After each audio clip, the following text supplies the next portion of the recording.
বন্ধুগণ নমস্কার, আমি শীতাংশু বলছি। Welcome to Sitanshu global politics. পাকিস্তানে এখন একটা চরম বিশৃঙ্খলা চলছে। আমি পাকিস্তানের বিভিন্ন নিউজ চ্যানেলগুলো দেখি, বিশেষত ইউটিউব চ্যানেলগুলো। পাকিস্তানের সাংবাদিকরাই এখন পাকিস্তানের অবস্থা নিয়ে কিন্তু ভয়ানক সমালোচনা করছে। কারণ পাকিস্তানের মন্ত্রীদের মধ্যেই একটা ছোটোখাটো লড়াই লেগে গেছে। আপনার ওই যে মহসিন নকভি, যিনি মন্ত্রী, তিনি হঠাৎ করে বলে বসেন পাকিস্তানের সমস্ত ব্যবস্থাপনা ভেঙে পড়েছে। ফলে অনেকে প্রশ্ন করছে যে আপনি তাহলে ব্যবস্থায় আছেন কেন, আপনি কেন ছেড়ে দেননি, ছেড়ে দিয়ে কেন প্রতিবাদ করছেন। অবশ্য শোনা যাচ্ছে যে তিনি নাকি আবার, যিনি মিলিটারি জেনারেল, তার খুব কাছের লোক। ফলে তিনি এটা অবশ্যই নিশ্চয়ই তার কাছ থেকে কোনো একটা গ্রিন সিগন্যাল পেয়ে বলেছেন। তারপর দেখা গেলো তাকে অন্য নেতারা তাকে আবার সমালোচনা করেছে। তো ফলে নিজেদের মধ্যেই এখন আকচাকচি শুরু হয়েছে। এখন এই যে পাকিস্তানের আইন শৃঙ্খলা পরিস্থিতি একটা চরম সংকটের মুখে, এর পেছনে কারণ হচ্ছে ক্রমবর্ধমান একটা উগ্রবাদ, টেররিস্ট অ্যাক্টিভিটিস, এবং একটা হিংসাত্মক যে গণ অসন্তোষ, সেটা পাকিস্তানের যে রাজনৈতিক অস্তিত্ব, সেই রাজনৈতিক অস্তিত্ব কিন্তু একটা গভীর সংকটের মধ্যে ফেলে দিয়েছে। এর জন্য পাকিস্তানের প্রশাসনই দায়ী, সে সিভিল প্রশাসনই বলুন আর মিলিটারি প্রশাসনই বলুন। সাধারণত পাকিস্তানের সিভিল প্রশাসন, মিলিটারি প্রশাসনের যে নির্দেশ, সেই নির্দেশেই চলে।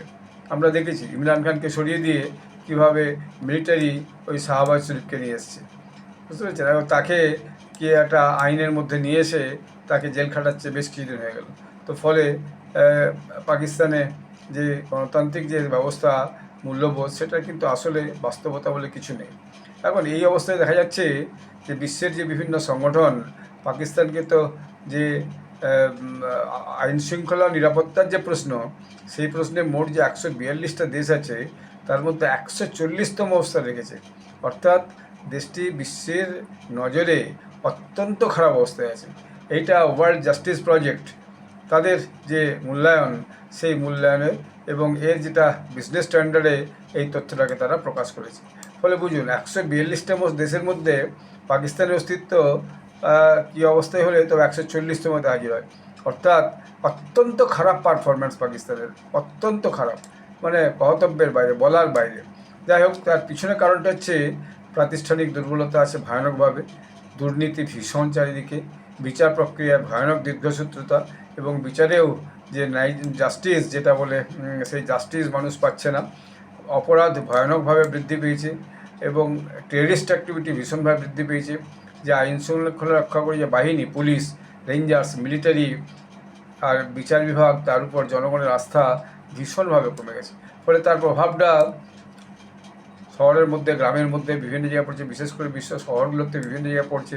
কাশ্মীরে যে সংঘাতটা চলছে এখন ভোট নিয়ে, সেই সংঘাতটা একটা মারাত্মক জায়গায় পৌঁছে গেছে। দেখছিলাম এক পর্বের ভোট হয়েছে, আর সেই ভোটেই দেখা যাচ্ছে ভয়ানক হিংসা হয়েছে। কেউ বলছে 30 জন মারা গেছে, কেউ বলছে 40 জন মারা গেছে, কেউ বলছে 54 জন মারা গেছে, কেউ বলছে 60 জন মারা গেছে। তো সবচেয়ে যদি কমই ধরে নিই, তাহলে 40 জন যদি মারা যায়, ভাবুন সাধারণ মানুষ যদি পুলিশের সঙ্গে অবিরত ভোটের মুহূর্তে লড়াই লেগে থাকে, তাহলে কী অবস্থা সেখানে। অর্থাৎ পাকিস্তানের অবস্থাটা খারাপের সাথে সাথে কাশ্মীরটাও পাকিস্তানের হাত থেকে একদম বেরিয়ে যাওয়ার মতো অবস্থা। খাইবার পাখতুনওয়ালা, বালুচিস্তানেও, সেখানেও ভয়ানক গোলমাল চলছে। বালুচিস্তানে তো কদিন আগে চাইনিজ যে কর্মী, তাদেরকে বিএলএ অ্যাবডাক্ট করেছে বা অ্যাবডাক্ট করার চেষ্টা করেছিল, এরকম একটা খবর এসেছে।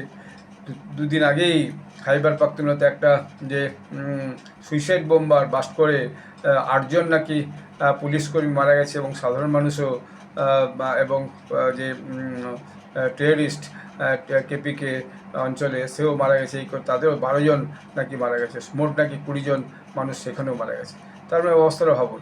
এইটা একটা ভয়ানক অবস্থার মধ্যে পাকিস্তান এখন চলছে। পাকিস্তান না 5 সাল ভাগ হয়ে যায়।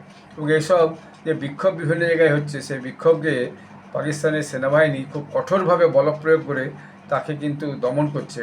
ফলে এটার জন্য বিশ্বের যে বিভিন্ন পর্যবেক্ষক সংস্থা, যারা এসব যে peace, law and order, people's issues, people's cause, এসব নিয়ে যারা অবিরত রিসার্চ করে, গবেষণা করে, তথ্য সংগ্রহ করে, তারা ভীষণভাবে পাকিস্তানের সমালোচনা করছে।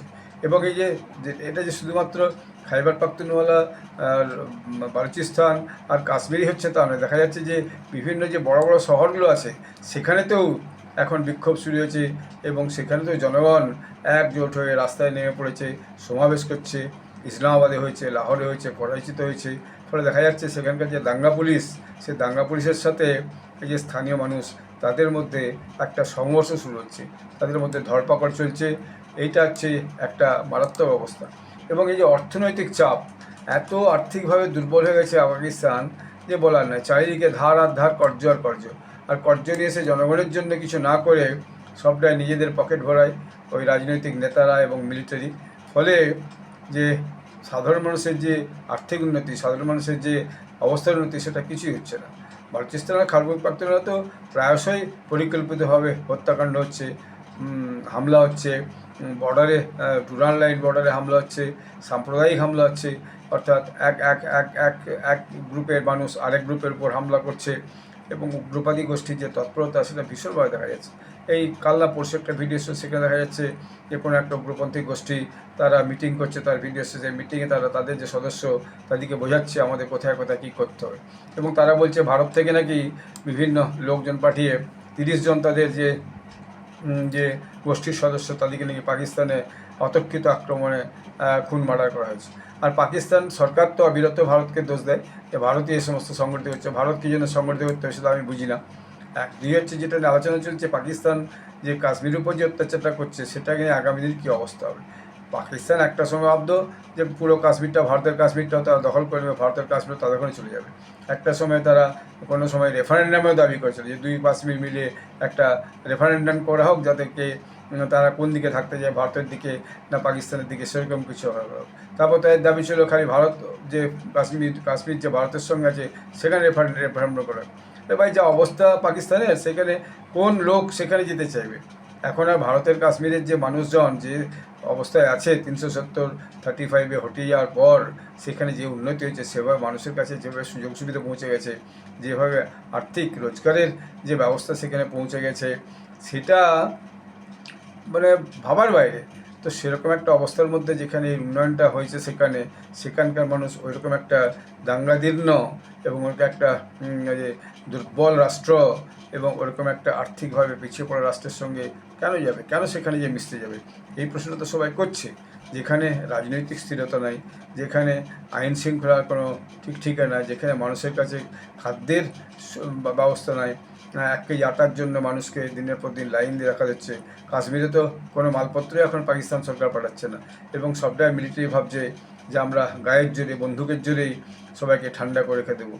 তারপর যখন পাচ্ছে না, তখন শয়ে শয়ে লোককে নিয়ে গিয়ে বন্দি করে রাখছে। তো এরকম একটা যে নামকাস্তে রাজনৈতিক যে গণতান্ত্রিক একটা ব্যবস্থাকে দেখিয়ে আর আসলে মিলিটারি শাসন এবং মিলিটারি বুটের তলায় সবাইকে হচ্ছে গিয়ে করে রাখার চেষ্টা, দমিয়ে রাখার চেষ্টা, এই ব্যবস্থাটা কোনো দেশেই কিন্তু দীর্ঘদিন চলেনি আর আগামী দিনে চলবেও না। স্বৈরতন্ত্র কোনো কারণেই দীর্ঘদিন একটা দেশের বুকে চলতে পারে না, এটা ইতিহাস তার সাক্ষী আছে। তারা কিছুদিন 2 বছর, 10 বছর, 20 বছর সেটা তারা করতে পারবে, তার বাইরে পারবে না। এরপর দেখা যাচ্ছে আফগানিস্তানের সাথে ভারতের যেহেতু সম্পর্কটা উন্নত হচ্ছে, সম্পর্ক ভালো, এবং আফগানিস্তান ভারতকে বিভিন্নভাবে ট্রেড করছে, বিজনেস করছে, ভারত থেকেও ট্রেড করছে। আফগানিস্তানের নেতারা ভারতে আসছেন, এসে তারা কথা বলছেন। তখন এখন তাদের যে DGISPR, তিনি সাংবাদিক সম্মেলন করে বলছেন এটা করা উচিত নয়।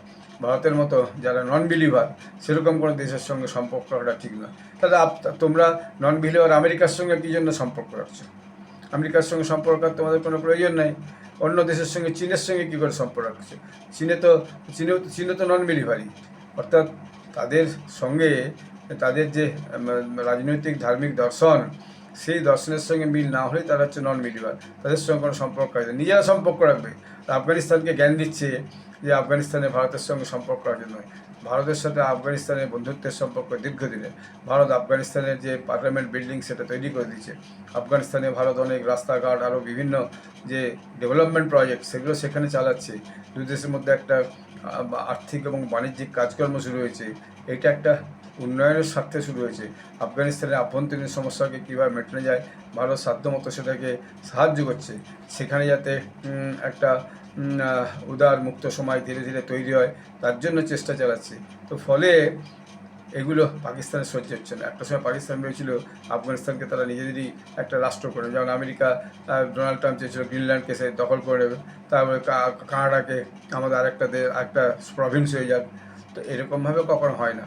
সহযোগিতার নীতি নিলে, সাহায্যের নীতি নিলে, দেশের উন্নয়নের কথা ভাবলে, সব দেশের সঙ্গে সম্পর্ক ঠিকমতো তৈরি করতে পারলে, এবং যে কোর সমস্যা, ডুরাল লাইন যদি কোর সমস্যা, সেটা কীভাবে সমাধান হবে, তাদের সঙ্গে বসে কী করে সেটাকে সমাধান করা যায় সেই চেষ্টা না করে দমন পীড়নের মধ্য দিয়ে পাকিস্তান একটা এখন পুলিশ মিলিটারির সঙ্গে, দাঙ্গা পুলিশের সঙ্গে একটা ভয়ানক অরাজক চারিদিকে শুরু হয়েছে। এবং এই অবস্থা চলতে থাকলে আগামী দিনে দেশটা কোথায় যে পৌঁছাবে এটা বড় মুশকিল। আমাদের পড়োশি দেশ, তো আমাদের কাছেও এটা জানলে শুনলে খবর দেখলে পরে খারাপ লাগে। আর কিছু তাদের যে আইএসআই পোষা জার্নালিস্ট, তারা আমেরিকায় বসে বসে বড় বড় বক্তৃতা ছাড়ছে, কিন্তু ভেতরে আভ্যন্তরীণ সমস্যার কথা পরিষ্কার করে কোনো সময়ই বলছে না। মিলিটারির সঙ্গে সিভিল প্রশাসনের লড়াই, সিভিল প্রশাসনের লোকজনের সঙ্গে আরেক সিভিল প্রশাসনের লোকজনের সঙ্গে লড়াই। অনেকে তো সন্দেহ করছি আগামী দিনে শাহবাজ শরীফকে সরিয়ে দিয়ে মিলিটারি জেনারেল আসিম মুনির কি মহসিন নকভিকে প্রধানমন্ত্রী করার কথা ভাবছেন? এইভাবেই শাহবাজ শরীফকে সরিয়ে দাও, প্রধানমন্ত্রী করে দাও নকভিকে, আর নকভি তার খুব কাছের লোক। তো এরকমও অনেকে সেটা সন্দেহ করছে, এরকম কোনো একটা গোপন মানসিকতা হয়তো আছে যে শাহবাজ শরীফ, যে তার বিরুদ্ধে, তার সরকারের বিরুদ্ধে ভয়ানক অসন্তোষ, তাকে সরিয়ে নতুন কাউকে প্রধানমন্ত্রী করে দিয়ে অসন্তোষটা আপাতত কিছুদিনের জন্য ধামাচাপা দেওয়া যাক, এরকম। অথবা আগামী দিনে এমন হতে পারে যে পাকিস্তানে আবার মিলিটারি শাসনই ফিরে এলো, সেটা অনেকে সন্দেহ করছে যে there is a chance of military dictatorship again and coup in Pakistan administration. তো সেরকম কিছু হলে অবশ্যই বিশ্বের থেকে বিভিন্ন স্যাংশন আসবে, যে আর্থিক সাহায্য আসছে, সে আর্থিক সাহায্যগুলো আর আসবে না। আর আগামী দিনে আরও তারা অনেক বেশি সংকটে পড়বে।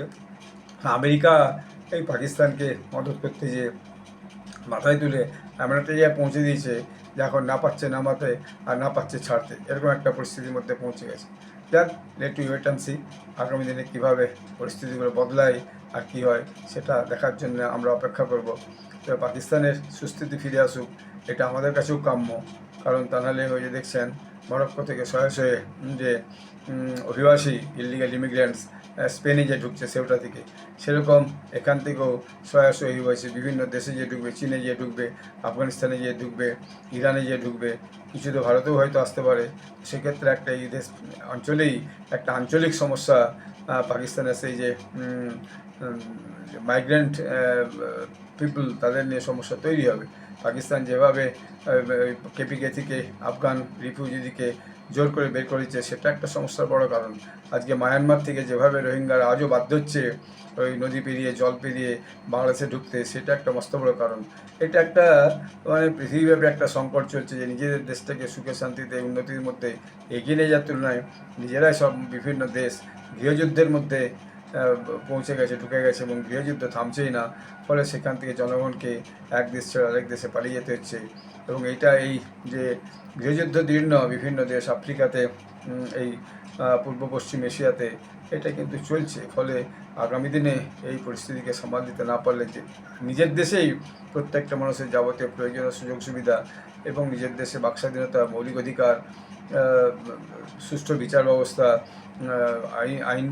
আইনের শাসন, এইটা প্রতিষ্ঠিত না হলে কিন্তু আগামী দিনে মস্ত বড় সংকট তৈরি হবে।